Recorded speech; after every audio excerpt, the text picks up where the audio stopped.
menggunakan format Inggris. Perbedaan format ini maka nanti akan perbedaan juga nanti di Microsoft Office-nya, ya. Jadi kita akan bikin pengaturan terlebih dahulu ini untuk format Indonesia.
Ini kalau mau menggunakan pakai koma untuk desimal bisa kalian arahkan ke Indonesia, ya.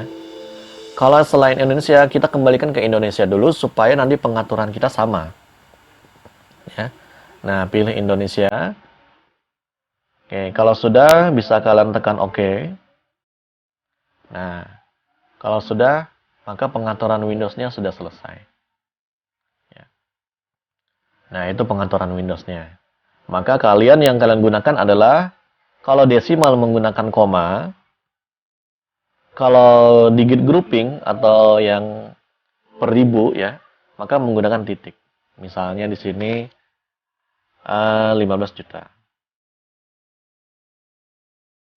Nah, maka bisa kalian gunakan titik. Untuk IPK pakai desimal pakai koma. Nah, itu untuk format Indonesia ya. Jadi kita samakan dulu formatnya, walaupun nanti mungkin ada mahasiswa yang ikut keterampilan komputer ini berasal dari jurusan bahasa Inggris. Nah, itu nanti kalian atur aja dulu ke format Indonesia. Karena ini masalah format number ya, bukan masalah bahasa. Baik, selanjutnya kita akan ke Microsoft Office. Oke. Nah, sebelum kita ke pengaturan Microsoft Office, sekarang saya pengen jelaskan terlebih dahulu mengenai Microsoft Office. Nah, di sini kalian ada yang menggunakan Microsoft Office versi macam-macam ya. Ada yang menggunakan versi 2003, mungkin itu sangat lama sekali. Mungkin sebaiknya diganti ya. Nah, sekarang kita sudah menggunakan versi di atasnya. Di sana bisa kalian gunakan versi 2007, 2010, versi 2000. Oke, saya tuliskan dulu ya. 2007, 2010, 2013, 2016, 2019. Nah, ini yang sekarang kita gunakan ya. Oke. Saya tidak menentukan kalian mau menggunakan versi berapa di sini, saya tidak tentukan. Tapi setiap versi jelas nanti ada beberapa perbedaan ya. Setiap versi nanti ada beberapa perbedaan, dan perbedaan ini nantinya mungkin tidak terlalu terlihat ya. Tidak terlalu terlihat karena penggunaan kita cuma standar. Misalnya, di versi 2007 ini tidak bisa simpan PDF. Nah, ini tidak bisa. Ya. Nah, tidak bisa simpan PDF. Untuk versi 2010 dan selanjutnya, itu bisa kalian simpan ke PDF. Oke. Kemudian dari versi 2010 sampai ke versi 2013 dan seterusnya, ya, dari sini, itu biasa ada kendala di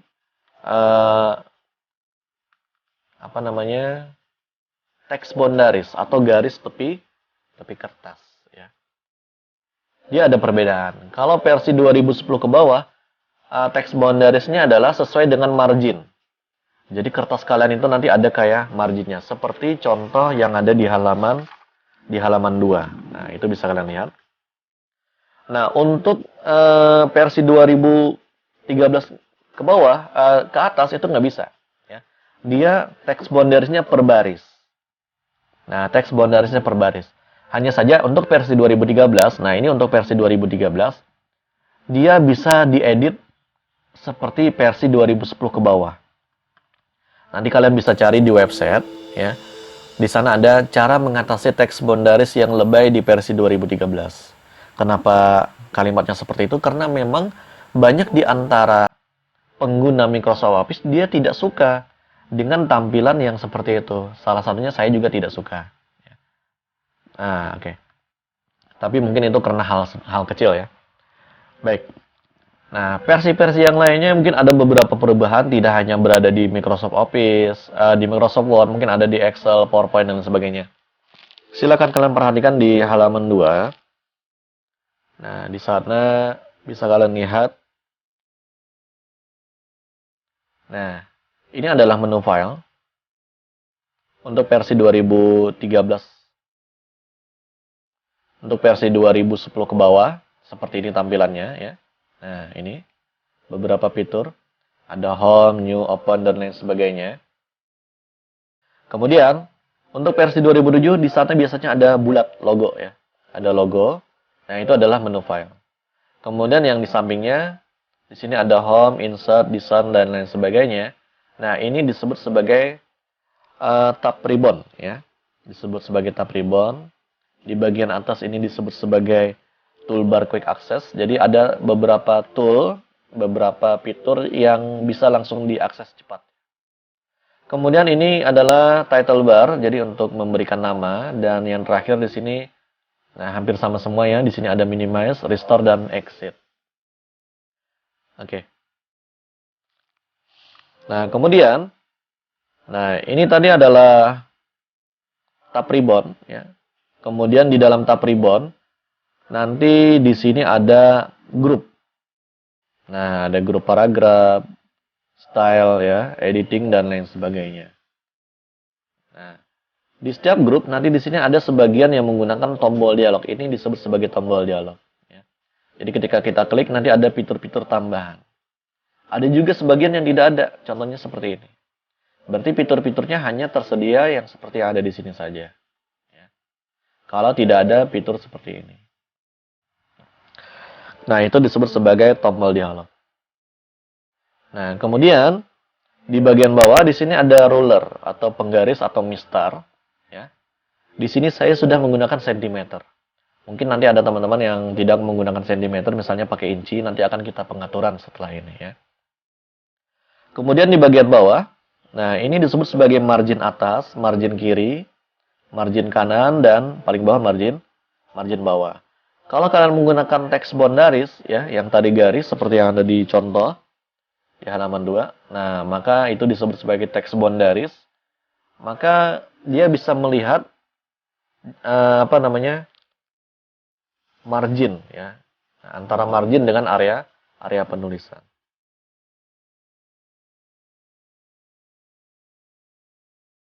Oke. Nah, sampai sini dulu. Kita akan ke bagian pengaturan. Oke. Untuk pengaturannya, bisa kalian lihat di bagian menu file. Nah, silakan kalian klik di bagian file, sini. Kemudian kalian arahkan ke bagian option. Oke. Nanti akan muncul Word option.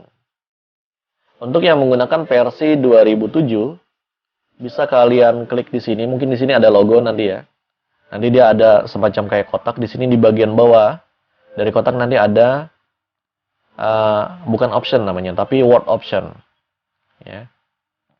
Bisa kalian klik sama aja, ya. Nanti munculnya juga nanti adalah word option. Kalau sudah, kalian arahkan ke bagian advance. Nah, yang ini diklik. Kemudian di bagian kanan kalian scroll ke bawah sampai kalian menemukan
dari makalah tersebut.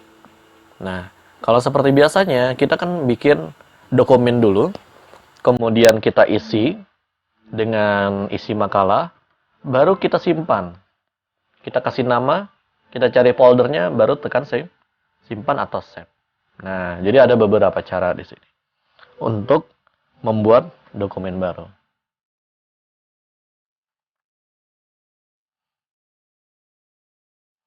Oke, yang selanjutnya bisa kalian buka di halaman 3.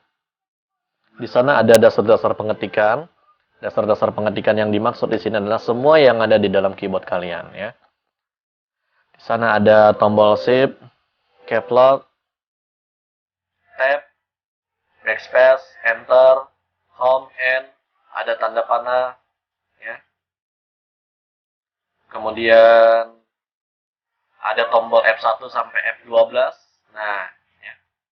Dan lain sebagainya, ada spasi dan lain sebagainya. Oke.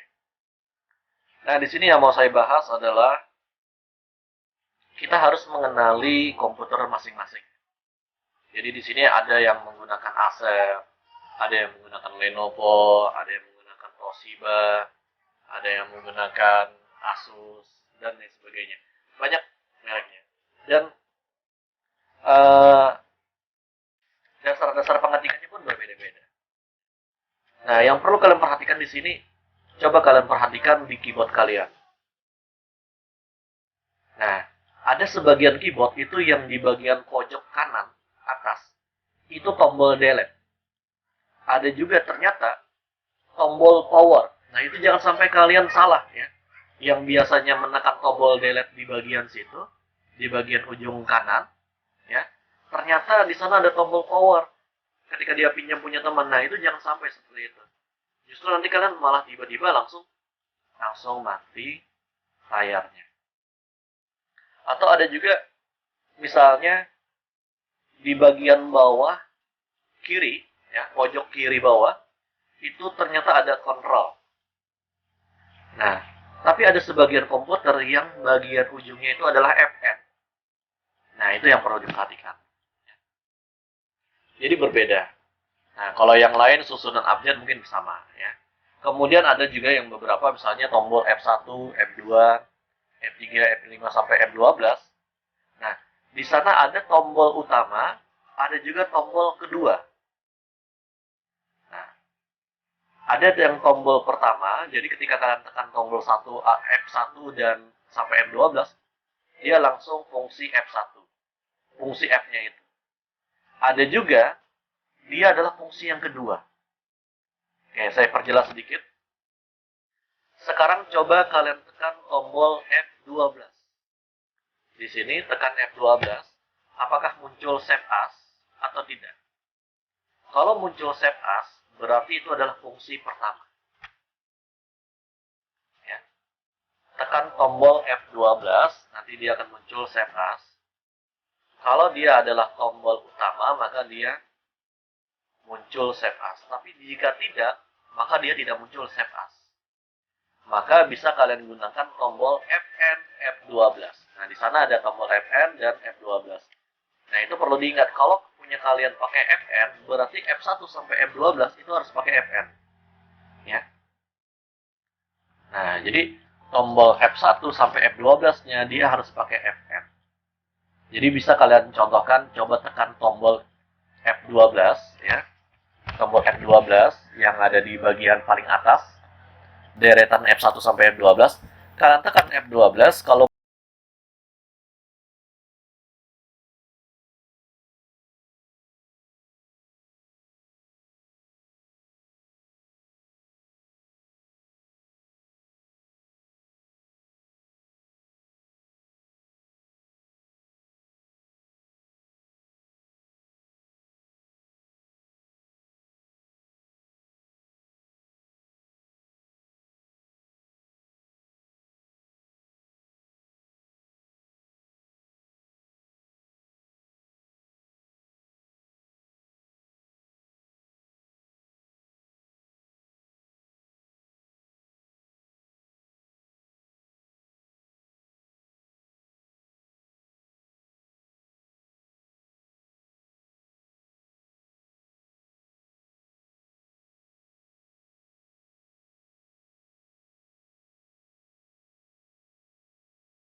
F12. Nah, jadi tadi fungsi F12 adalah save as. Nah, fungsinya apa? Di sini juga ada beberapa fungsi. Yang pertama adalah, misalnya kalian baru mengetik sampai 2 halaman dan belum pernah disimpan, maka tekan F12 pertama adalah untuk penyimpanan awal. Sama fungsinya dengan Ctrl S di pertama, ya. Nah, bisa kalian cari foldernya, kalian ganti namanya, kemudian kalian tekan save. Nah, kalau sudah disimpan, kemudian kalian mengetik lagi, maka kalian cukup tekan Ctrl S saja. Tapi kalau kalian tekan F12 lagi, maka nanti dia akan menyimpan data dari halaman sekian sampai sekian. Data yang baru dia akan simpan lagi, tapi dengan nama yang berbeda. Ya, seperti itu. Contohnya seperti ini. Misalnya kita punya file surat dari teman kalian, kemudian file itu kalian edit. Nah, awalnya kan teman kalian misalnya Budi, NIM-nya sekian, kemudian kalian ganti Ahmad, kemudian NIM-nya sekian. Kan pasti NIM-nya pasti beda ya. Jurusan mungkin sama. Kemudian alamatnya misalnya berbeda, kalian ganti alamatnya. Kalau kalian tekan Ctrl S, maka punya teman kalian akan hilang. Data yang kalian ubah akan hilang, berubah menjadi data kalian dengan nama file yang sama. Tapi kalau kalian tekan F12, maka kalian bisa memberikan nama yang berbeda dengan nama punya teman kalian. Misalnya surat keterangan Budi. Nanti yang ketika kalian tekan F12, maka nanti adalah bisa kalian kasih nama misalnya surat keterangan si Ahmad misalnya. Maka nanti akan ada 2 file. File yang sebelum kalian edit dan file yang setelah kalian edit. Nah, itu adalah fungsi lain dari F12. Nah, kemudian di sini ada beberapa fitur yang perlu kalian pahami juga. Ketika kalian menyimpan, di sini ada file name, kemudian save as type, tipe penyimpanan bisa kalian rubah, ya. DOCX itu biasanya untuk versi 2010 ke atas, ya. Untuk versi 2007 atau 2003 ke bawah itu biasanya pakai, nah yang ini, Word 97 2003 atau DOC, ya. Kemudian bisa juga kalian simpan ke PDF. Nah, untuk versi 2007 maka harus pakai aplikasi tambahan. Tapi kalau versi 2010 ke atas maka bisa kalian simpan ke PDF. Selain itu juga bisa kalian simpan ke rich text format, RTF.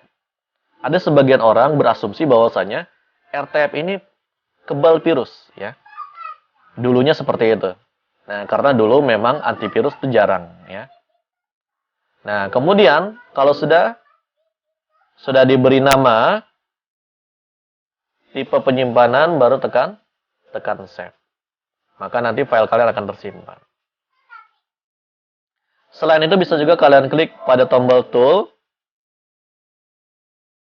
Kemudian kalian pilih general option.